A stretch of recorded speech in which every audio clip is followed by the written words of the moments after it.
কেমন আছো সবাই? গোকুল দর্শন একদম ভেজ রসই পেজে তোমাদের স্বাগত। আজ আমি তোমাদের যে রেসিপিটা বানিয়ে দেখাবো কচুরলতি। একদম নিরামিষভাবে এটা তৈরি করব। কচুরলতি খোসাগুলোকে অল্প করে ছাড়িয়ে ধুয়ে ভালো করে পরিষ্কার করে নেব।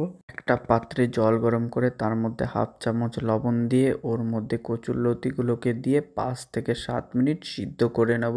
একটা কড়াইতে বড় 1 চামচ সর্ষের তেল, 4টে শুকনো লঙ্কা ও 1 চামচ কালো জিরে ফোড়ন দিয়ে সেটাকে ভেজে নেব। ওই তেলের মধ্যে আদা বাটা, হলুদ গুঁড়ো, জিরের গুঁড়ো, ধনের গুঁড়ো, লঙ্কা গুঁড়ো দিয়ে মশলাটাকে মিডিয়াম আঁচে ভেজে নেব। মশলাটা ভাজা হয়ে গেলে একটা গোটা নারকেলকে কুড়িয়ে ওর মধ্যে দিয়ে দেবো এবং সেটাকে মিক্স করে নেব। মিক্স করা হয়ে গেলে সিদ্ধ করা লতিটাকে জল ঝরিয়ে সেটাকে ঠান্ডা করে রেডি করা মশলার মধ্যে দিয়ে দেবো। স্বাদ অনুযায়ী লবণ দিয়ে 5 থেকে 7 মিনিট মিডিয়াম টু হাই ফ্লেমে ভেজে নেব।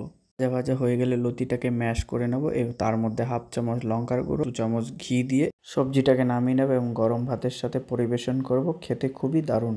রোজ যা খাও তার থেকে এক মুঠো ভাত বেশি খাবে। এবং সুন্দর সুন্দর ভিডিও পেতে হলে আমার চ্যানেলটাকে লাইক ও সাবস্ক্রাইব করে দাও। তোমরা যারা যারা এভাবে বাড়িতে বানিয়ে খেয়েছো কমেন্টসে অবশ্যই জানিও।